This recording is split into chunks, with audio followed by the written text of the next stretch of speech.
Ketika Anda punya mobil banyak, punya uang banyak, itu artinya Anda untuk senang itu tergantung banyak hal. Mobilnya banyak, uangnya banyak. Dengan orang yang nggak punya apa-apa, cukup bahagia dengan uang 10.000 atau seadanya. Logika yang dibangun adalah keren mana orang yang untuk bahagia butuh banyak hal dengan sedikit hal. Ini ku pinter putih. Pinter sing bahagia dengan sedikit hal. Itu cara kita bernegosiasi dengan zaman yang seperti ini. Kalau sering nasihati santri-santri sing teng kampung-kampung. Kon ketemu pangeran sowan gowo Alphard songo, gowo mobil miliar, gowo uang miliaran. Dengan sowan pangeran gowo sujud, yang mesti dibenarkan Allah itu pasti sujud.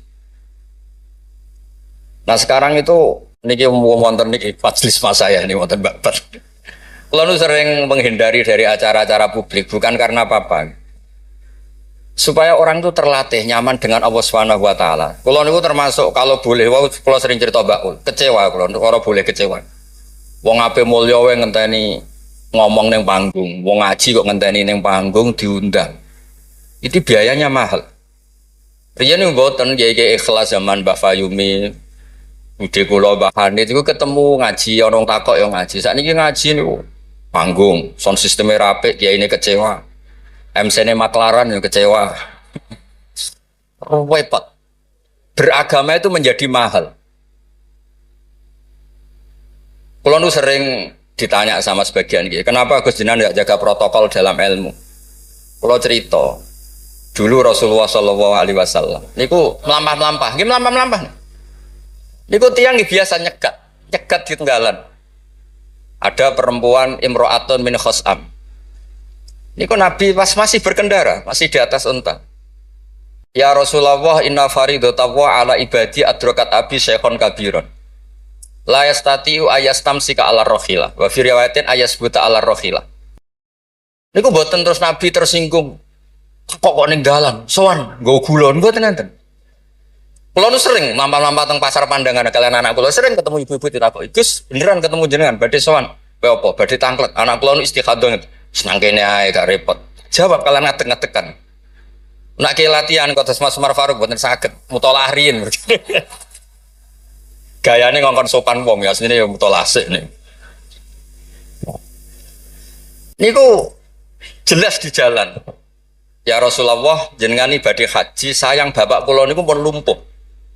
Tidak bisa ikut haji. Apa saya bisa menghajikan beliau? Jawab Nabi, na'am, ya bisa. Semenjak itu dikenal ada dua haji amanah. Satu orang yang sudah meninggal, kedua yang masih hidup tapi nopo lumpuh. Disebut hajjul ma'dud, hajinya orang lumpuh. Dan saya di mana-mana kampanye ini supaya ada kesadaran kalau secara teori nggak mungkin haji, niku saged diamanahkan meskipun belum nopo meninggal. Itu disebut hajjul ma'dud. Nah untungnya begini haji ma'dud. Niki wonten majelis Dewan Masyayikh. Sekarang tuh fatwa itu kalau nggak punya otoritas tuh nggak didengar. Rodok ruwet. Kalau jenengan kadung meninggal, itu kalau tidak niat haji, tetap sama Allah ditulis tidak haji. Meskipun anak cucu jenengan menghajikan. Karena menghajikan orang yang sudah meninggal dan tidak niat haji itu hanya untuk mengesahkan warisan. Karena sebagian warisan ini harus digunakan untuk apa? Haji. Tapi kalau jenengan masih hidup dan lumpuh, nggak mungkin haji. Jenengan berkontribusi niat. Wes jong kairiku tua iku dol go kajiku. Innova iku dol go hajiku. Dia ikut berkontribusi. Lalu kalau sering kampanye monggo kalau masih hidup tidak mungkin haji, ikut memutuskan sekarang juga haji. Namanya hajjul napa? Ma'dud. Sehingga jenengan ikut komitmen niat dan ikut memutuskan. Niku riyen nggih namung niku kan cerita, Mbak cerita, Mbak Fayumi ikhlas, Bu Yohanit ikhlas. Niku Nabi ketemu tenggalan iki takok, ora usah ngenteni Fasul Masail terus untuk sangu, untuk podium, untuk panggung. Ruwet kerepotan. Nah dulu Fasul Masail itu hanya untuk diskusi mas'alatun muhtamilah. Satu keputusan fikih yang memper kanan, memper kiri itu memang butuh diskusi. Karena memang ada kemungkinan A, kemungkinan B. Kalau nggak perlu diskusi, memang kaulan wahidan itu dulu ya seketemunya dijawab. Saya beri contoh Mas Faruk supaya sampai ngaji ini tambah tahqiq. Misalnya begini, saya ini kalau sama Gus Mail, Mas Mail, yang harus hormat siapa? Kalau menurut struktur keluarga kulo ini pernah nom. Tapi nak nggak struktur umur, ambek mau jadi pengurus besar mau jadi, ya mbak sing hormat kulo. Lalu yang dipakai yang mana? Struktur umur, apa struktur keluarga, apa struktur alim? Karena kita pasti punya status di bab alim, alim ini, di bab umur bagus ini. Terus sampean ketemu wong melarat. Wong melarat itu fadilah luar biasa. Wong sugih fadilah dermawannya biasa. Kalau dua orang ini ketemu yang harus hormat siapa? Sing melarat hormat wong sugih hormat wong melarat. Boten saged nak jare bapak kula ngeten. Ana wong melarat tuh matur teng bapak. Enak udah di wong sugih. Poso ora usah kerja, setengok-tengok ning omah ngenteni maghrib. Nah wong melarat tuh wis poso, macul, buruh. Repote koyo nopo? Terus wonten wong sugih, sing jawab yang sugih. Enak wong melarat biasa ramangan. Wong sugih kuwi esuk pecel, awan rawon, sore sithik nyate. Jadi yang ditinggalkan banyak. Nah sampean kan biasa ramangan. Lha iku jenenge muhtamil. Setelah didiskusikan ternyata sama-sama repot. Nah itu yang perlu musyawarah Mas Wan. Ada masalah sing muhtamilah. Karena memang kita tidak bisa menjawab dengan kaulan wahidan atau dengan al-mansus. Nah, dulu, ini cerita dulu. Ada ibadah-ibadah yang mujma' alaih sah. Misalnya kita kalau sujud kan dilatih umirtu an asjuda ala sab'ati a'zumin. Al-jabha wal yaden wal rukbaten wal kodamen. Al-jabha 1, yaden 2, rukbaten 2, kodamen 2. Berarti 7. Kalau Anda sujud melibatkan anggota 7 itu disepakati apa? Sah.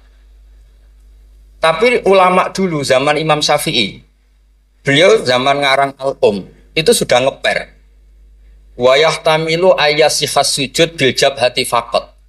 Li anna nabiyya da'a fi sujudi sajata laka wajhi. Walam yadhkur al-yaden wal rukbaten wal kodamen. Bisa saja sujud itu cukup bil jabhah sudah cukup karena Nabi ketika berdoa hanya ngendikan sajata laka wajhi. Nabi tidak menyebut dua tangan, dua rukbaten, dua kodamen. Nah ini namanya muhtamil. Nah kiai-kiai kita, guru-guru kita, kados Kiai Fayumi, kados Mbah Hanid, niku nggak mau resiko. Kamu nyari yang mesti sah. Gini pun melibatkan 7 nopo? 7 anggota. Tapi untuk orang lain yang mungkin teng desa-desa terbelakang, kamu pakai kaul yang mungkin sah. Dan itu menjadi adat guru-guru kita. Kanggo awake dhewe disiplin, kanggo wong liya napa? Longgar. Karena kalau tidak begitu, kalau ilmu Anda tidak cukup pakai standar ideal, nanti wong desa-desa sing sujute angkrang-angkrang, Bang. Terus dianggap boten apa? Sah. Nah dianggap rasah terus modelnya ra salat. Nah itu cerita keilmuan sing nggak boleh enggak. Terus niki ampun jenengan iri terus Mbah Uli Mbah kula, buyut kula niku gak ada adik Mbah Mukid niki abahe niki. Mbah Hani itu midoane ibu kula. Terus kula nak undang niki Mbah, undang niki Mas. Terus kula nu kalah tuwa. Terus didolimi. Ya anggere bangsa kalah tuwa niku didolimi. Soale dipek menangi dhewe. Nak ngundang niku mboten nggih jenenge Mbah. Awas ora teko. Faruk itu buatan ngefek, alumni kados Mas Adam, Mas Wahid dari alumni sana buatan ngangkat, buatan terdaftar teng Loh Mahfud nih. Tapi nambah nih, masya Allah. Buatan nate ngekei undangan, pokoknya awas. Wingi ketemu kalau teng Lasem, terus buat catat tanggalnya. Ya memang isane mbah nih mau ngamuk. Ceritane kunane kuno. Tetes berfikih, berislam berfikih itu harus luas. Karena kalau tidak luas itu kita jadi yang repot. Misalnya ngeten, saya beri sekian contoh yang fikhun muhtamilun. Ada beberapa teori, kan ada usul fikih, ada kaidah fikih, juga ada fikih mateng. Misalnya jihad. Jihad itu diterangkan di kitab I'anatul Talibin itu wajibnya karena apa? Fardul wasail lal maqasid. Untuk supaya kita tidak dihinakan musuh itu memang kita harus kuat. Dulu nggak kebayang zaman Belanda datang ke kita kalau kita tidak jihad dengan makna angkat senjata. Tapi setelah era modern ada diskusi, ada dialog. Jihad seperti itu sudah enggak, tapi adu argumentasi. Sehingga kitab I'anah mengatakan fardul wasail itu tidak bisa menjadi hukum permanen kalau sudah hasolal maksud. Kalau Anda ingin mengangkat Islam, dulu itu ya karena musuhnya pakai senjata, kita pakai senjata. Kalau sekarang kan enggak, era modern, ada diskusi, ada argumen. Masuknya di ayat qul falillahil hujjatul baligh. Allah itu selalu agamanya dibela logika yang mapan. Saya punya sekian contoh cerita tentang logika. Dulu awal-awal Rasulullah dakwah itu mengajak ila ilahin wahid.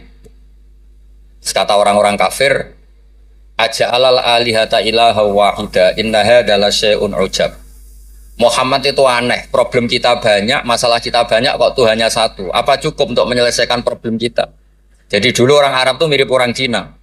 Ini Tuhan bagian hujan, bagian petir, bagian BPKB, bagian gadean itu Tuhannya beda-beda.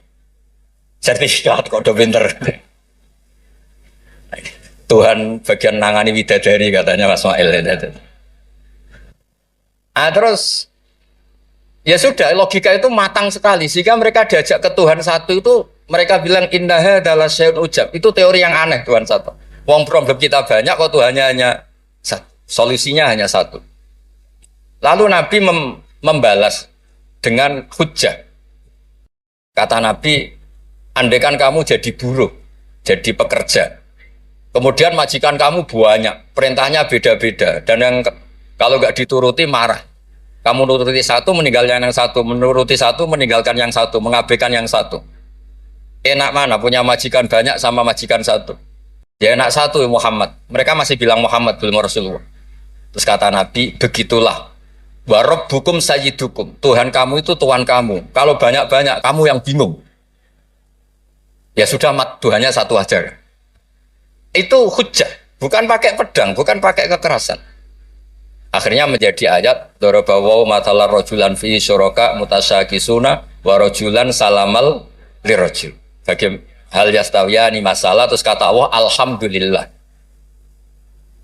Nah, sehingga kalau kita ngaji mu'in ya ngaji ana sehingga ngerti jihad itu wajibnya itu fardul wasail lal maqasid. Ya sama, kalau wasail itu bisa diabaikan kalau ada konteks tertentu yang cukup pakai sama-sama hasil apa? Maksud. Misalnya begini. Nahi mungkar, melarang terjadinya mungkar. Itu yang penting itu meninggalkan mungkar. Bukan melarangnya, tapi meninggalkannya. Misalnya malam ini misalnya ada dangdutan yang pakaiannya seronok misalnya atau apalah. Kalau dangdutan Islami nanti jadi bingung. Maksudnya yang nonton ini haram apa enggak? Ini nanti Mas Umar Faruk fatwanya bingung. Misalnya yang karuan haram kan kita beri contoh atau apalah dangdutan atau yang lain dengan pakaian yang tidak pantas. Tapi kalau pantas ya enggak tahu, saya hukumnya tanya Mas Faruk. Terus kiai-kiai itu kan senengannya jagongan, masakan, kadang rokok-rokokan. Tadi mas-mas ya kalau ngelelet teng berikut teng dalam. Karena kalau kita ingat memaksakan ndak melihat itu berat. Tapi nak bengi jagongan, mbek konco, mbok sekak, mbok jagongan, pokoknya nggak penting. Tapi ngerti-ngerti esok dan berhasil meninggalkan maksiat.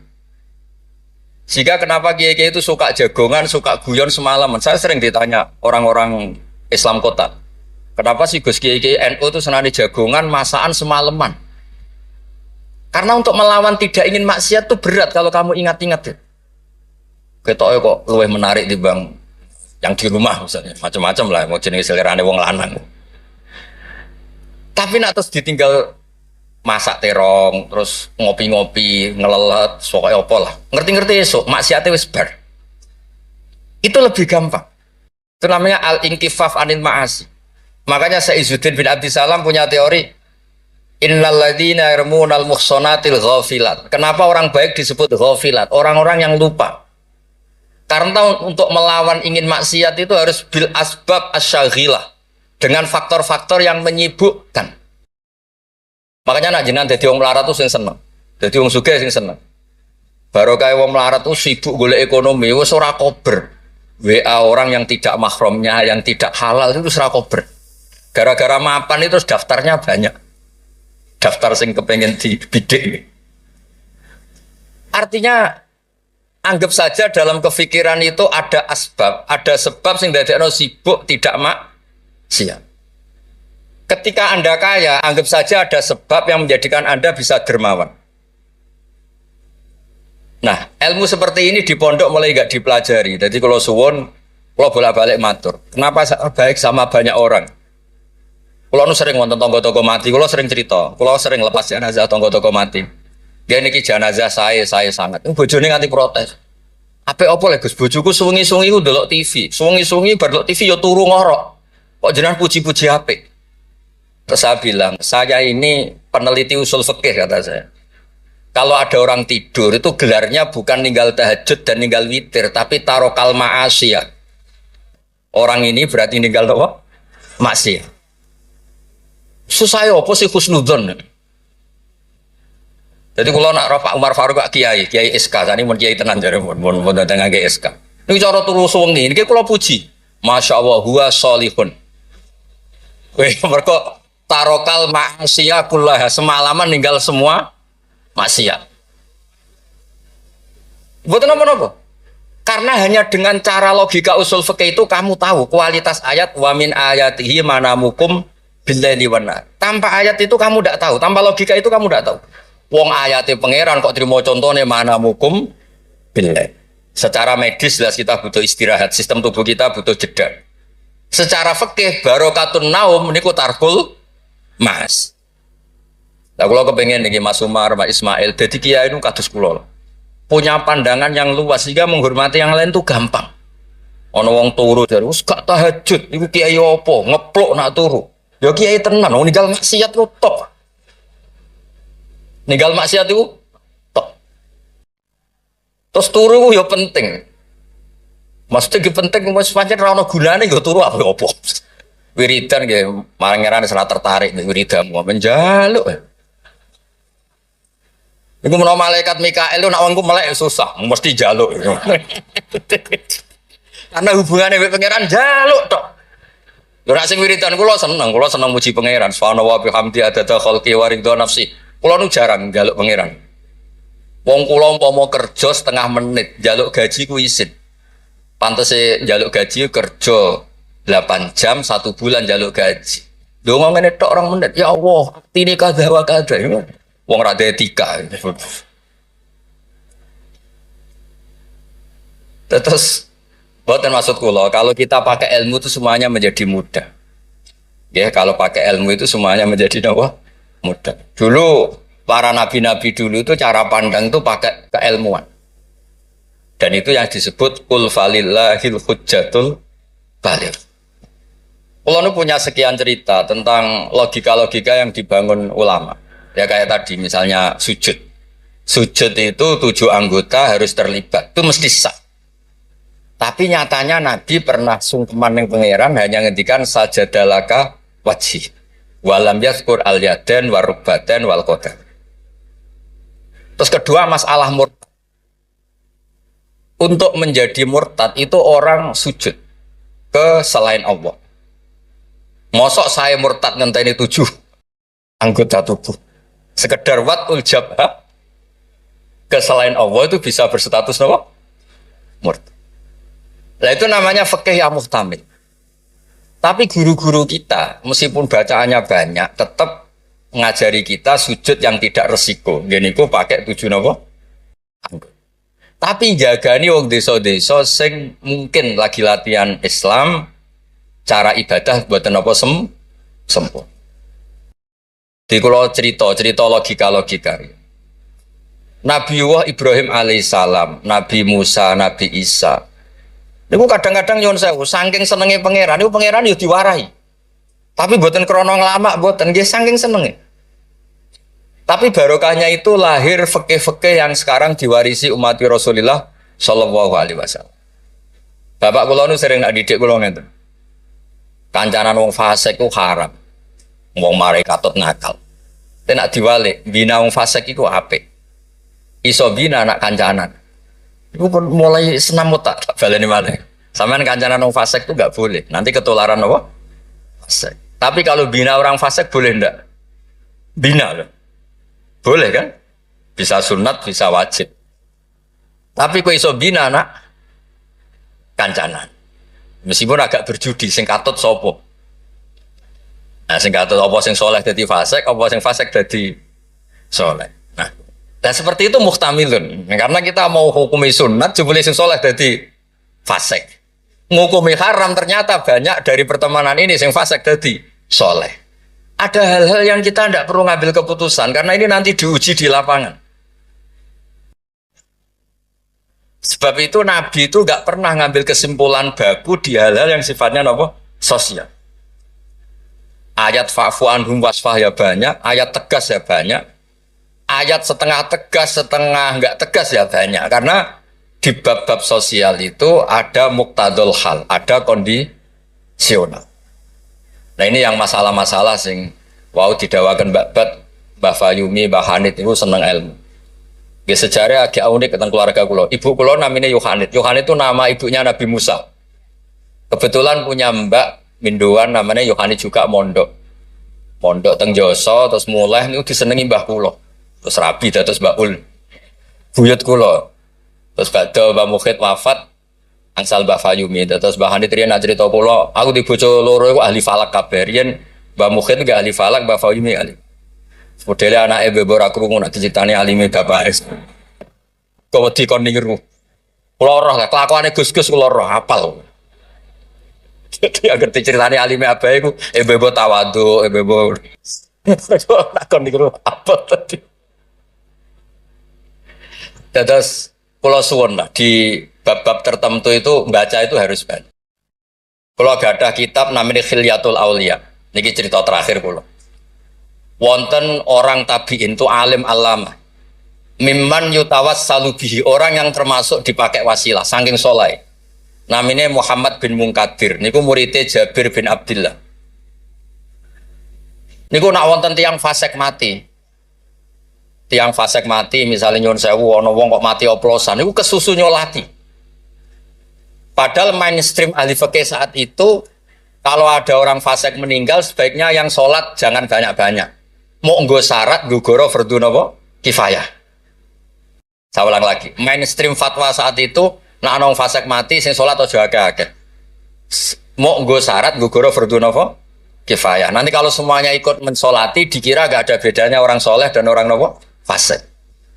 Tapi Muhammad bin Munkadir itu orang yang kesusu teko. Ditanya, "Lima datu sholli ala hadal fasik?" Kenapa engkau begitu senang, begitu semangat nyolati wong fasik itu? Jawabannya unik, di luar dugaan banyak orang. Kau apa? Jawaban itu. Inni astahyi minallah. Ayya'lama minni anna qudratahu ta'jizu an ahadin min khalqi. Itu yang dipakai Kiai Jawa. Aku iku isin mbek pangeran. Nah, delok wong fasik kemudian Allah melihat hati saya seakan-akan Allah itu pasti tidak maafkan dia. Jadi intinya beliau datang itu sebagai kepastian tauhid beliau sendiri bahwa maghfiratuhu wasi'at kullase wa rahmatuhu ge'ammat kullase. Lagi NO Kiai Jawa gitu, ketemu wong fasik ya tidak mau nih saja sekarang fasik nanti soleh. Yang sekarang soleh ya naudzubillah min dzalik saja suatu saat tidak soleh. Wong barang sosial orang mesti kabeh. Kayak apa dulu Umar ingin bunuh Nabi tapi malah dapat nopo hidayat. Kayak apa Khalid bin Walid panglima yang menjadikan orang Islam kalah di perang Uhud. Akhirnya juga jadi orang nopo soleh. Jadi intinya itu Kiai Jawa itu tahu itu sehingga beliau ini kancanan nyun sewu wong fasik ya tenang. Tapi dalam konteks bina, sama lagi dalam konteks bina bukan melegalkan. Sama lagi dalam konteks bina bukan melegalkan. Karena Allah bisa saja mandu dia menjadi orang soleh. Bukan seperti orang lain setiap orang fasik dikafirkan, difasikkan seakan-akan tidak ada harapan tobat. Nah ini yang menjadikan tambah susah kan. Makanya dalam sebuah riwayat dikatakan siapa? Ala unabbiukum bil faqih kulal faqih. Kamu tahu orang yang paling ahli fikih paling pinter. Jawabannya kila, jawabannya Nabi wakila Ali itu dalam ilmu hadis ada mengatakan itu dawe Nabi wakila dawe Ali. Apapun itu dawe orang top lah. Malam yuknitin nas min rahmatillah walam yu'ayyizum min rahmatillah. Jadi malam yuknitin nas min rahmatillah. Orang pintar itu siapa? Yang tidak bikin orang lain putus asa. Walam yu'aminhum min makrillah, dan yang sedang soleh pun tidak merasa sok-sokan memiliki Allah Subhanahu wa ta'ala. Terus orang lain divonis apa? Itu juga yang menjadikan kiai-kiai kita ketemu wong soleh hormat, ketemu orang fasik ya respect, karena berharap suatu saat tobat. Itu yang ditiru Rasulullah SAW ketika orang Taif, ya Bani Abdul Yalil, pokoknya orang Taif kayak begitu bencinya sama Nabi sampai melempari batu ini itu, terus malakul jibal ingin menghabisi mereka. Kata Nabi apa? Jangan.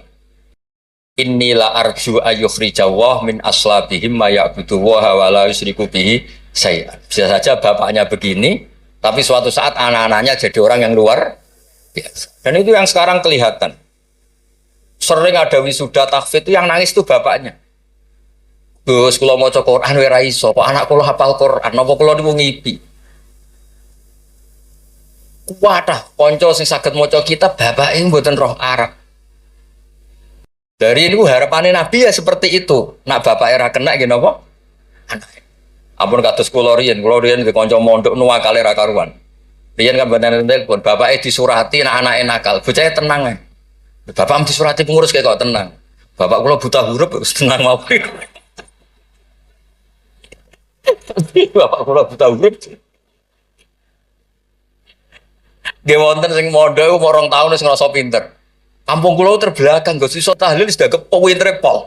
Lah lha apa kula ngalem-ngalem iso maca Wahab, macakno sapa? Nggih tiyang kathah. Tapi apapun itu kula suwun, terus wow kampanyane babat mono tawassut tawazun lah kampanye PBNU wae. Nah kula sesuai kampanye sebagai hasil yang saged ngaji guys, yang yen bapak kula niku terkenal pinter ngaji. Nah nek kula nyali cerita bapak kula terkenal ngaji itu kok Gus Ismail Gus Umar iku kudune nyali. Wong iku kudu siap cerita bae. Mergo ora ana wong apik kecuali memaklumatkan diri wattaba'tu millata abai Ibrahim wa Ismail wa Ishaq. Jadi wattaba'tu millata abai Ibrahim terus wa Ishaq wa Yakub. Aku yo anut bapak-bapakku. Bapak-bapakku luar biasa. Ibrahim, Ishak, Yakub. Kita tahu Nabi Yusuf bin Yakub bin Ishak bin Ibrahim. Tapi aja bangga kehormatan bapak etok kudu wattaba'tu anut. Bapak alim ya melo alim. Mak bapak ahli falak iso falak. Nak bapak untuk salam template ra apa-apa ditiru ya ra apa-apa. Mosok entuk repot tok ra entuk seneng enggak apa-apa lah. Islam tuh fid dunya hasanah wa fil akhirati napa? Hasanah. Aja kok fid dunya hasanah gelem. Bareng bapak yang ngalim, bapak ngalim iku wong dhisik, wong saiki ora oleh ngoten niku mboten ngasa. Kula sinau tafsir Bedawi niku kitab gadane Mbah Mukhid disilai lek Kolek Lukman. Riyen niku saking radine dhuwit. Kitab tafsir Bedawi niku kula roh tulisane Basal nggih Basal misanane Mbah kula nggih misanane niki misanane Basal nggih kondang. Terus Mbah Badiah niku Mbak Yune abae niki. Adik buyut kula. Kula ajane buyut kula paling barep, ajane nak menang buyut menang kula kabeh. Buyut kula niku barep. Jadi gara-gara buyut kula barep, kula generasi ke-6 niki generasi ketiga terus digo kalah-kalah ngeten iki. Tapi alhamdulillah baru kayak barep menawa dongane ngalim luwih dhisik. Jadi sampai pangeran di ACC riyen terus saya. Terus riyen niku wattaba'tu millata abai. Kula sering didhawuhi Mbah Mun ketika kula mulai ketok ngalim iku baru kayak babahmu lasem, babahmu kajet. Mergo Allah ora dadekno generasi top kecuali Allah nyebut babah isik. Bariku lagi amma al-hidayah. Gini kok Allah nyebut ulaikal ladzina an'ama Allahu 'alaihim minan nabiyyin. Orang-orang baik sing disebut babai min dzurriyyati Adam wa mimman hamalna ma'anu. Terus wa min dzurriyyati Ibrahim wa nembe wa mimman hadaina wastabaina. Jadi Allah gak ada adat nak wong saleh mesti didelok babai. Ngregani. Ono tanah ijek melarat tetap mulang, dikene babat masih melarat telah susah lah zaman Mbak Fayub melarat kita tetap mulang. Nak wong boten kiai kan kesel istirahat, kesel istirahat. Kiai boten kesel lah napa? Mula. Lha iku sing diregani bapak kalian Allah. Lan Allah nak nyebut wong soleh mesti sing disebut ku babai. Min dzurriyyati Adam wa mimman hamalna man. Terus sampai wa min dzurriyyati Ibrahim wa Israil terus lagi wa mimman hadaina wastabaina. Terus kemudian hidayah itu siapa saja. Tapi selagi jadi mbah-mbah alim niku disebut riyen kalian Allah. Mergo Allah kepengin ngregani jasane bapak. Sampai Rasulullah sing Sayyidul Khalqi sing karuan mesti wong apik. Ketuane bahkan tetap disebut millata abikum Ibrahim. Terus niki nggih cerita teng Gus-gus teng ning kersane aja niru mulyane tok ya niru ngalime.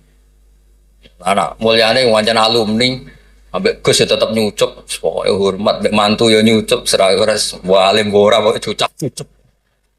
Maksudnya ku ya ana regane kabeh ku ana napa? Ana regane. Dados wonten wattaba'tu millata abai Ibrahimah wa Ishaqa wa Yaqub. Dadi yo nyebut bapak tapi yo nyebut wattaba'tu. Aja nyebut mbah-mbah gagah tapi mboten apa? Wattaba'tu. Nggih niku mawon niki kula wau matur kula pun uzlah mun pamit saja acara ngene nang ngaji kula wis ngaji sing gampang-gampang mawon. Ngaji kok repot nganggo podium, nganggo maklar, nganggo wae nak jenengan eskal hukum tangker kula ketemu teng dalan kula jawab.